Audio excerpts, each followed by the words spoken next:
C'est un vrai plaisir pour moi d'être à nouveau à Ferkessédougou en ce jour dédié au lancement des activités 2023 du programme de lutte contre la fragilité dans les zones transfrontalières du Nord. En cette année de la jeunesse, le Programme des Nations Unies pour le développement, le PNUD, se tient fermement aux côtés des autorités ivoiriennes dans leur volonté affirmée de responsabiliser et d'autonomiser les jeunes qui constituent 77% de cette population ivoirienne.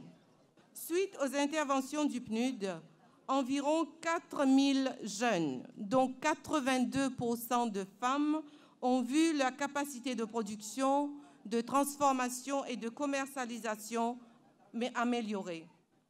C'est dans cette même dynamique que nous procéderons ce matin à une remise d'équipements à des groupements et associations de jeunes de Ferkessédougou et de Kong. Je voudrais terminer mon propos en remerciant le gouvernement de la Côte d'Ivoire qui a bien voulu apporter une contribution financière appréciée pour la mise en œuvre du programme de coopération avec le PNUD dans un contexte où la mobilisation des ressources constitue un défi. La mobilisation de cette contrepartie nationale est un gage fort du renforcement de nos interventions dans le pays pour le bien-être des populations. Aujourd'hui, le PNUD prend l'engagement qu'il sera à côté du gouvernement sur la question concernant l'autonomisation des jeunes hommes et des jeunes femmes en Côte d'Ivoire. Je vous remercie. Dans le cadre donc, du programme de lutte contre les fragilités dans les zones frontalières du Nord, qui nous réunit aujourd'hui, et dont le PGDEC 3, financé avec l'appui de la Banque mondiale, est une sous-composante, ce sont en tout 16 635 jeunes qui seront donc pris en charge sur ce financement dans les 6 régions couvertes par le programme pour un montant de 9 25 28 889 francs CFA. Ce projet répond donc parfaitement à l'ambition du gouvernement de faire de la décentralisation le creuset des initiatives de développement économique et social de nos territoires, basées sur les potentialités et les spécificités de chaque région pour mieux adresser la question de l'emploi des jeunes au niveau local.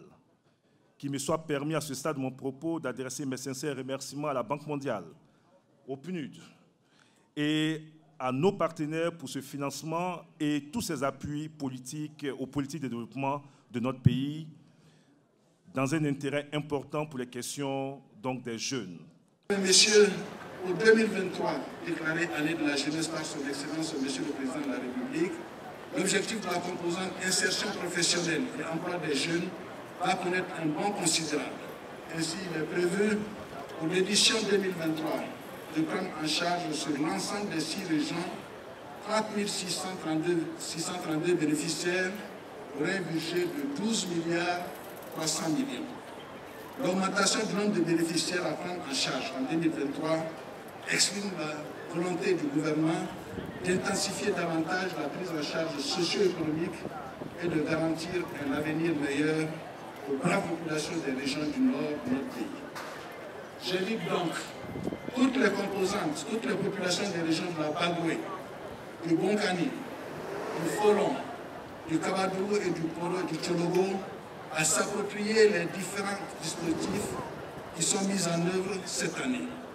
Ce programme, comme vous le savez, a pour objectif ultime de favoriser votre autonomie, de vous permettre de subvenir à vos besoins et de vous réaliser pleinement tout en contribuant au développement économique et social de votre région et partant de la Côte d'Ivoire entière. Mesdames et messieurs, c'est sur ces mots que je déclare, que je lance officiellement l'édition 2023 du programme de lutte contre la fragilité dans les zones frontalières du Nord. Je vous remercie.